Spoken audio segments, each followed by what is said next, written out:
Uyu munsi ngiye kubagezaho ibikubiye mu mugambi mugari wo kurimbura Abanyarwanda witwa ibyo mutamenye. Aya makuru akaba afitwe n'abantu bake cyane babarirwa ku ntoki. Uwayatanze akaba yemeza ko abafatanyabikorwa b'ibikomerezwa byo hanze mu mahanga ya kure, ni ukuvuga Abongereza, Abanya-Nouvelle-Zélande, Repubulika ya Czech, Canada, Ububiligi no muri Afurika, ni ukuvuga Uganda, Tanzania, Senegal, Burkina Faso, inshuti za Afurika y'Epfo, ni ukuvuga ishyaka rya Mandela ryari rikirwana naryo, Uburundi bwa Buyoya, Ethiopia, bamaze kwizeza inkunga ishoboka no kumvikana kuri gahunda yo gushyigikira umushinga w'inkotanyi.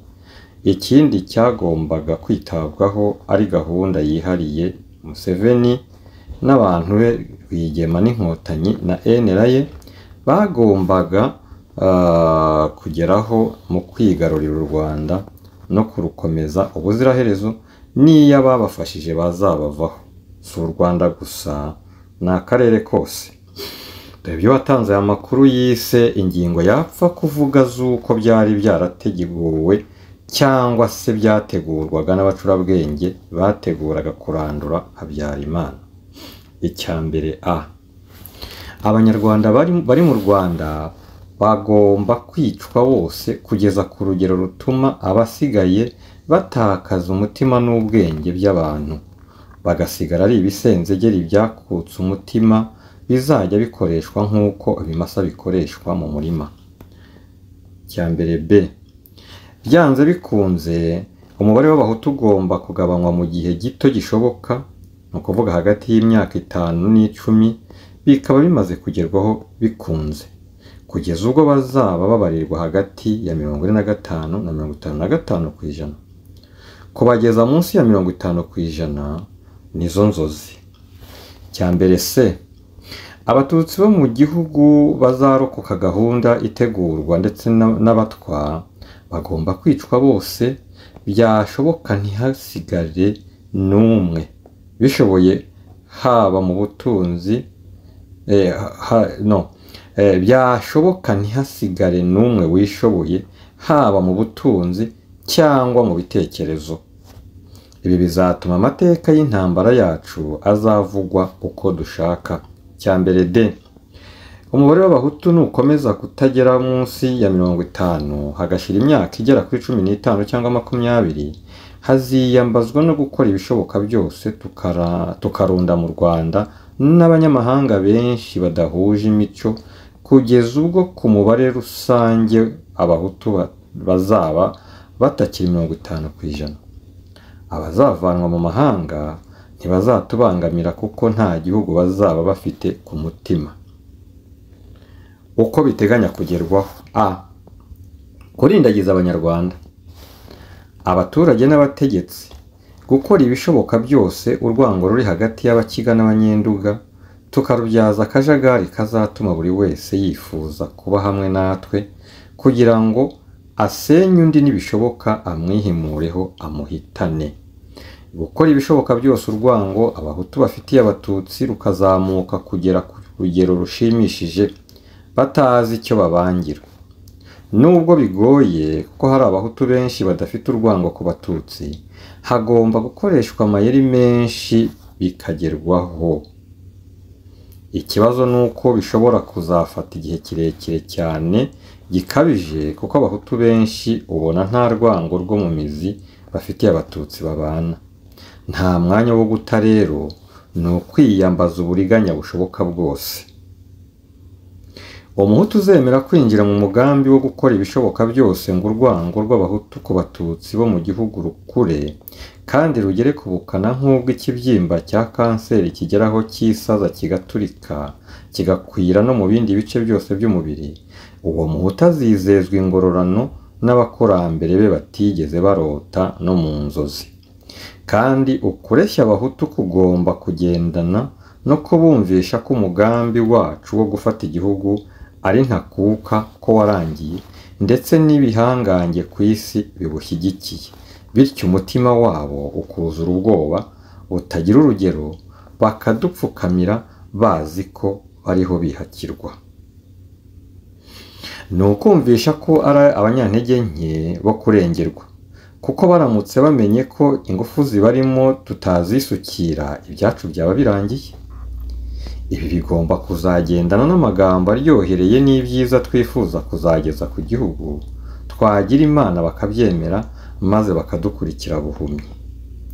Inzira yo gusama ishoboka yonyine ni ukurindagiza abatutsi bo mu gihugu, tukabateza umutima w'urwango no kwizera ko igihe cyo kuzigaranzura abahutu kizagera kandi cyegereje, kandi bakumvishwa ko umututsi nyamututsi wemerewe kuzagororerwa ari ugaragaza ko azira icyitwa umuhutu cyose. Ibi tukumvisha abatutsi bose bo mu gihugu ko kugororerwa bizihuta ari uko baretse kwifuriza neza umuhutu wese, n'iyo yaba yarabakamiye bingana iki cyangwa se bafitanye igihango.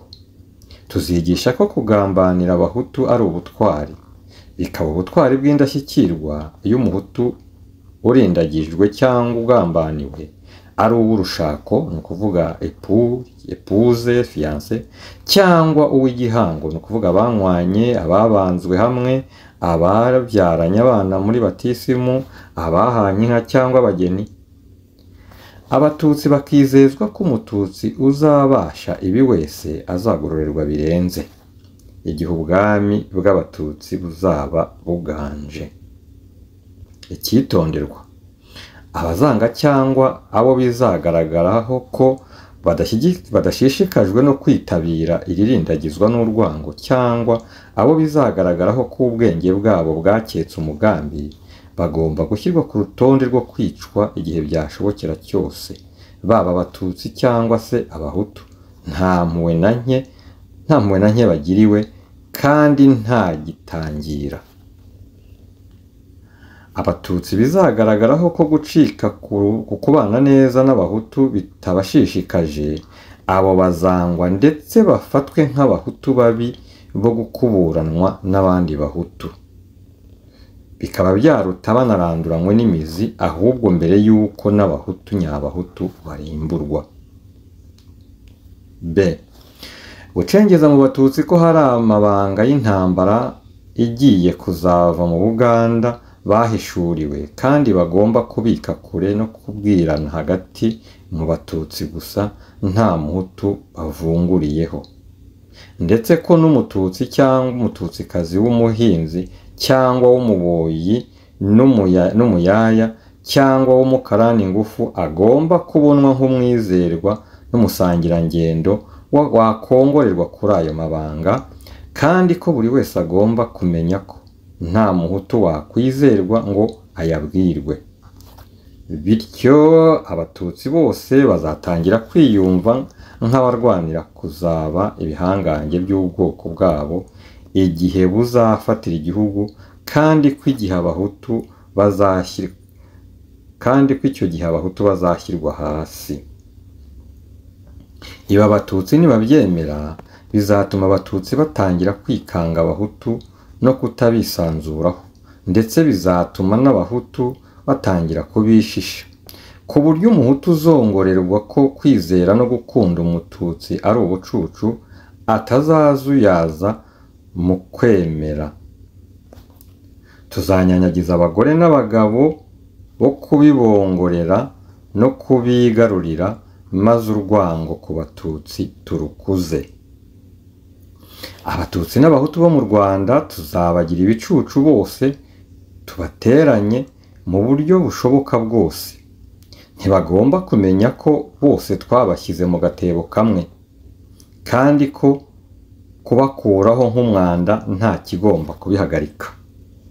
Tugomba gukora ku buryo Habyarimana atazapfa atahuye ko abaturage b'abahutu n'abatutsi bari kurindagizwa, kuko nawe agomba kuzicwa keretse binaniranye. Tuzamutega imitego ibihumbi atazikuramo.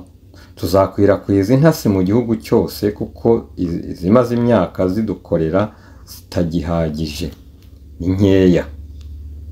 Hakenewe abantu hose, no mu bacuruza amakara ku muhanda. Tuzacengera mu bapadiri abitegura guhabwa ubupadiri, abakinnyi b'imipira y'amaguru n'iy'intoki n'abarimu banyuranye, tugende tubacengeza mu gihugu buke buke. Habyarimana ntazarabukwa ko bose bazaba bafite misiyo,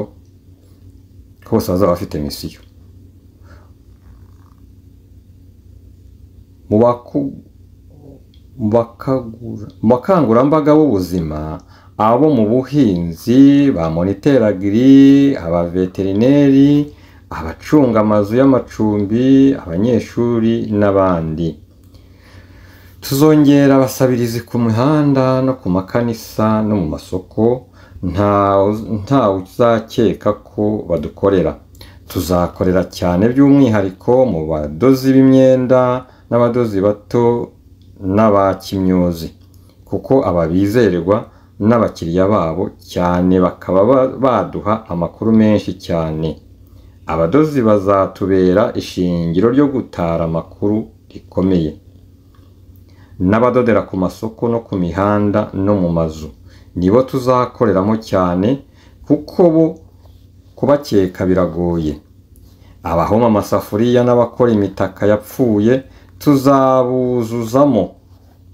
Abo mu tubari na za resitora bo baradukorera, ariko n'inzego za leta zirabacunga zikanabakeka cyangwa nazo zikabakoresha. Bizwi hose ko mu tubari haba za magigiri.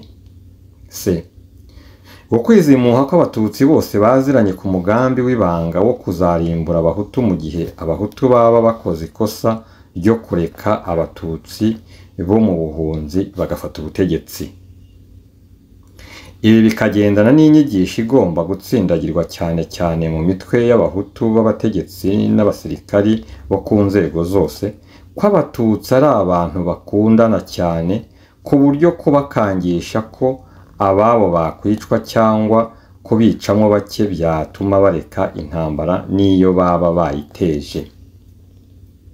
Batugiriye neza bakagira abatutsi bica n'iyo baba babiri, twabatiza umurindi mu ibanga bakarimburwa abatutsi bo mu gihugu benshi bashoboka, kugira ngo byose bizagerekwe ku bahutu babi bicibwa mu isi yose. Ikindi tuzaba twikijije imbwa z'abatutsi bo mu Rwanda mu cyayenge. Kumvisha abahutu ko kwica umututsi ari ukurengera ubwoko bwabo, no kumvisha abatutsi ko abahutu ari ibikoko atari abantu, ko no gusangira nabo ari ukwiyanduza. Gukoresha ubucuti bushoboka bwose n'amahanga hifashishijwe abagore n'abakobwa b'abatutsikazi n'inshuti zabo, mu kwegera abafata ibyemezo mu bihugu byinshi byo ku isi cyangwa imiryango yabo n'inshuti zabo, mu kubacengezamo ko mu Rwanda hari gututumba urwango rw'amoko rukabije, kandi ko nihatagira igikorwa ngo ubutegetsi buriho buveho, hazabaho ubwicanyi ndengakamere ku batutsi bari mu gihugu.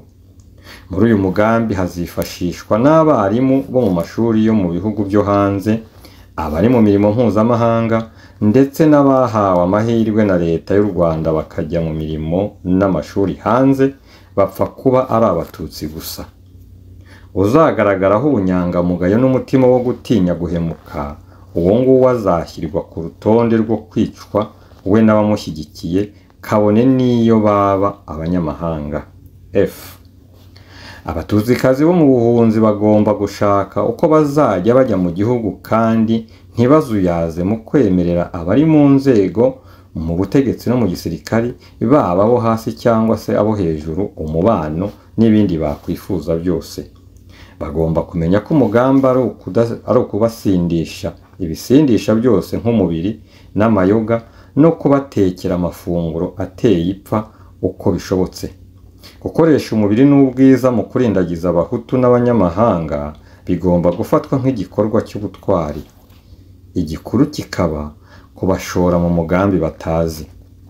Bazabanyarira abahutu basare batange na ba nyina. Kwica bamwe mu bahutu bizakorwa kugira ngo umuhutu aho ari hose yikange ko ukurimburwa kwabo kuri hafi, niba hatabayeho kwikiza abatutsi. Kwica bamwe mu batutsi bizakorwa kugira ngo umututsi aho ari hose yumve ko kamubayeho niba atitangiye umugambi wo kurwanya ingoma Mputu no kuzikiza abahutu bose bazashoboka.